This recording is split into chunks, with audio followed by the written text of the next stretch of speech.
అప్పుల బాధలు వెంటాడుతున్నాయా? అయితే 6 జేవిఆర్ వారి జాతిరత్నాలు ధరించండి. హాయ్ హలో నమస్తే. నేను మీ కట్టకర్తి. మనతో ఉన్నారు సీనియర్ జర్నలిస్ట్ భరత్ రెడ్డి గారు. సార్ నమస్కారం. నమస్తే సార్, చెవిరెడ్డి భాస్కర్ రెడ్డి వైసీపీ పార్టీకి సంబంధించినటువంటి సీనియర్ లీడరు, మాజీ ఎమ్మెల్యే. జగన్మోహన్ రెడ్డి గారు పార్టీ పెట్టినప్పటి నుంచి కూడా ఆ పార్టీలో ఒక స్థాయిలో చలామణి అయినటువంటి వ్యక్తి. అయితే ఇప్పుడు బయటపడుతున్న ఏపీ మద్యం స్కామ్లో ఈయన పేరు కూడా బయటకు వచ్చింది. ఈయన ఎంపీగా, నెల్లూరు ఎంపీగా గత ఎన్నికల్లో నిలబడ్డాడు. ఆ ఎన్నికల్లో ఖర్చు పెట్టిన డబ్బు కూడా ఏపీ మద్యం స్కామ్లో ఉన్న డబ్బే. చెవిరెడ్డి భాస్కర్ రెడ్డి గారికి సంబంధించిన మనుషులు, సెక్యూరిటీ గార్డులు ఈ సూర్యాపేట దగ్గరికి వెళ్ళి డబ్బులు పెద్ద ఎత్తున మూటలు తీసుకొచ్చేవాళ్ళు, కంటైనర్ ద్వారా డబ్బులు తీసుకొచ్చేవాళ్ళు అనేటువంటిది వినపడినటువంటి అంశం. అంటే ఈ స్కామ్లోకి వైసీపీ నాయకులంతా ఒక్కొక్కరుగా ఉంటారని ఎలా చూడాలి? ఇది పెద్ద స్కామ్ అని చెప్పి మొదటి నుంచి కూడా లిక్కర్ స్కామ్కి సంబంధించి ఏపీ ఒక తప్పించుకుందని చెప్పొచ్చు. ఎందుకంటే ఎన్నికలకు ముందే ఢిల్లీ ప్రభుత్వం అందులో ఇరుక్కోవడం జరిగింది. ఢిల్లీ ప్రభుత్వంలో ముఖ్యమంత్రి, ఉప ముఖ్యమంత్రితో సహా పూర్తిగా అందులో ఇరుక్కొని అది అసలు ప్రభుత్వమే కూలిపోయే పరిస్థితికి వచ్చింది. ఢిల్లీ ప్రభుత్వ అధినేత ఎవరైతే ఉందో కేజ్రీవాల్ మీద ఎంత పాజిటివ్ ఉందో మధ్యతరగతి మీద, ఈ లిక్కర్ స్కామ్తో అంత నెగిటివ్ వచ్చింది. అసలు లిక్కర్ స్కామ్ కనుక చేసి ఉండకపోతే మరొకసారి కేజ్రీవాల్ ముఖ్యమంత్రి అయ్యే అవకాశం ఉండే. అక్కడ అయిపోయింది. మన తెలంగాణకు చూసుకుంటే తెలంగాణ వివిధ కారణాలతోటి ప్రభుత్వం పడిపోయినప్పటికీ ఇందులో కూడా లిక్కర్ స్కామ్ ఇన్వాల్వ్ అయిన సంఘటన కవిత అరెస్ట్ అవ్వడం చూడొచ్చు. ఆ సందర్భంలోనే ఈ రెండింటికంటే ఏపీలో కూడా లిక్కర్ స్కామ్ పెద్దగా జరిగిందని చెప్పి ఒక కథనం వచ్చింది. నిజానికి ఈ రెండు ఢిల్లీ లిక్కర్ స్కామ్ ఏదైతే తెలంగాణ ప్రభుత్వాన్ని మీరు పడేసిందని చెప్తున్నారు, ఢిల్లీ ప్రభుత్వాన్ని పడేసిందని చెప్తున్నారు, కేజ్రీవాల్ క్రెడిబిలిటీని పడేసింది అంటున్నారు. ఈ లిక్కర్ స్కామ్ కంటే ఏపీ లిక్కర్ స్కామ్ చాలా పెద్ద స్కాము. అవును, పెద్ద స్కామ్ అని చెప్పి ఎన్నికల ముందు వచ్చింది. అయితే ఎన్నికలు అయ్యాక ఒక్కొక్కటికి వస్తున్న సందర్భాన్ని మనం చూసుకున్నట్టయితే జగన్మోహన్ రెడ్డికి ఎవరైతే చాలా ప్రధాన అనుచరులుగా ఉన్నారో, సహచరులుగా ఉన్నారో, తన తోటి తిరిగారు, వాళ్ళందరూ కూడా మనం చూసుకుంటే దాదాపు 33 మంది మీద ఇప్పటివరకు ఛార్జ్షీట్ నమోదు చేయడం జరిగింది. A33, A31, 32 అనేటోళ్ళు సీఎంఓ ఆఫీస్కి సంబంధించిన IAS officer, retired IAS officer, secretary Krishnamohan Reddy, Dhananjaya Reddy ఇద్దరు సీఎం ఆఫీస్కి సంబంధించిన వ్యక్తులు. దాంతో పాటుగా అక్కడితో ఆగలే, ప్రభుత్వంతో ఆగకుండా ప్రైవేటు వ్యక్తులకు సంబంధించిన చూసుకున్నట్టయితే భారతీ సిమెంట్స్ కూడా దాని డైరెక్టర్ కూడా బాలాజీ గోవింద కూడా అంటే 33 మంది అక్కడికి ఇన్వాల్వ్ అవుతున్న సందర్భంగా మొదట్లో వచ్చిన పేర్లన్నీ కూడా, మధ్యలో ఉన్న పేర్లంతా సహాయకులు.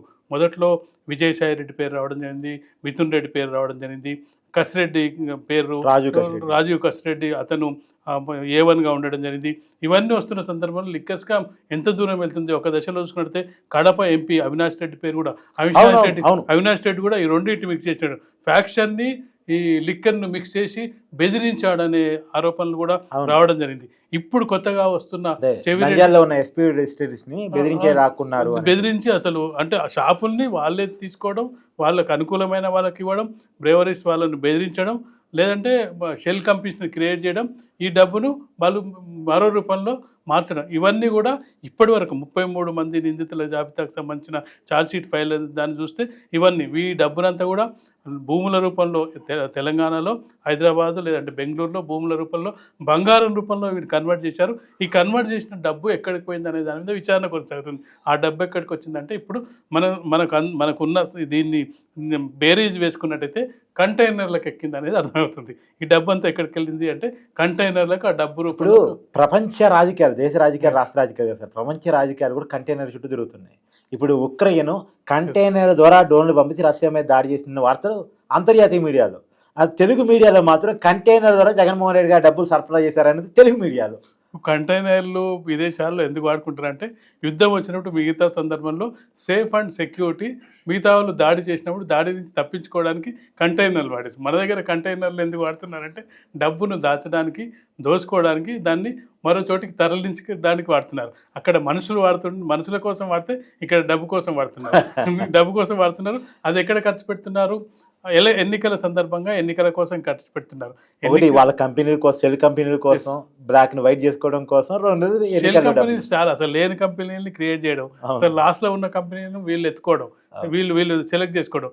ఎందుకంటే లాస్ట్ లో ఉన్న కంపెనీ సెలెక్ట్ చేసుకుంటే పెద్ద ప్రాబ్లం ఉంటుంది. అసలు కంపెనీ లేని దగ్గర విజయసాయి రెడ్డి అసలు ఆరోపణలు అవే కదా. జగన్మోహన్ రెడ్డికి సీఏగా ఉన్న సందర్భంలో లేని కంపెనీని క్రియేట్ చేసి మొత్తం అడ్వాన్స్ ఐటీ కట్టి దాన్ని లీగల్ చేసుకునే ప్రయత్నం చేశాడనే ఆరోపణ.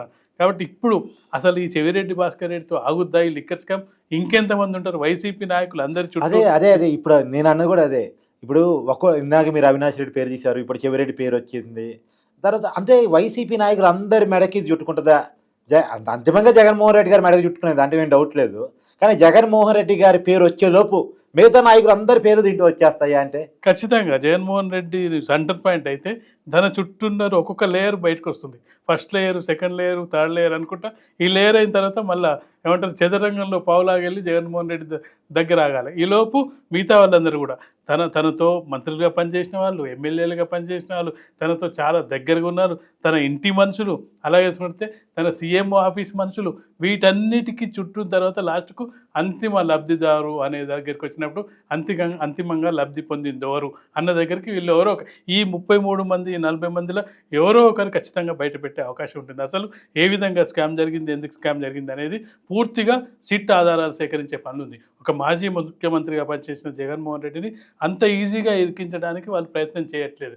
ఎందుకంటే పూర్తి ఆధారాలతోటి చంద్రబాబు నాయుడు పాలసీ కూడా ఎట్లుంటుందంటే అతను అంటే రాజకీయ దురంధరుడు కాబట్టి ఖచ్చితంగా ఒక కేసును కనుక మనం జగన్మోహన్ రెడ్డి ఇరికించినట్టయితే మళ్ళీ బెయిల్ రాకుండా ఇరికియాలి, పూర్తి ఆధారాలతో ఇరికించాలి అనే ఉద్దేశంతో చుట్టూ ఉన్న వాళ్ళని మాత్రం కొట్టుకుంటూ అవుతుంది. మనం చదరంగంలో చూస్తుంటాం కదా, రాజును కొట్టే ముందు మిగతా వాళ్ళందరినీ, సైనికుల్ని, వీళ్ళందరినీ, ఏనుగులను, గుర్రాలను అందరినీ కొట్టిన తర్వాత ఫైనల్గా రాజు దగ్గరికి ఎట్లా అవుతారో ఆ చదరంగం లాగానే ఇప్పుడు లిక్కర్ స్కామ్ వెళ్తున్నట్టుగా మనకు కనిపిస్తుంది. ఖచ్చితంగా వైసీపీకి చెందిన చాలామంది నాయకులు ఇన్వాల్వ్ అవ్వడం వల్లనే ఇది ఎందుకు ఇన్వాల్వ్ అవుతారంటే డబ్బు కావాలంటే దాదాపు అందరికి కూడా జగన్మోహన్ రెడ్డి డబ్బు సమకూర్చే పరిస్థితులు కనిపిస్తాయి మనకు ఏపీ ఎన్నికలకు సందర్భంగా. ఇంకోటి హైయెస్ట్ ఎలక్షన్స్, అసలు సౌత్ ఇండియాలోనే హైయెస్ట్ ఎలక్షన్ ఎవరంటే ఏపీఏ హైయెస్ట్ ఎలక్షన్ ఫండింగ్. కాబట్టి ఖచ్చితంగా కూడా వైసీపీ నాయకులందరూ కూడా ఏదో కొంత అయితే పూసుకునే అవకాశం అయితే మనకు కనిపిస్తుంది. Thank you sir.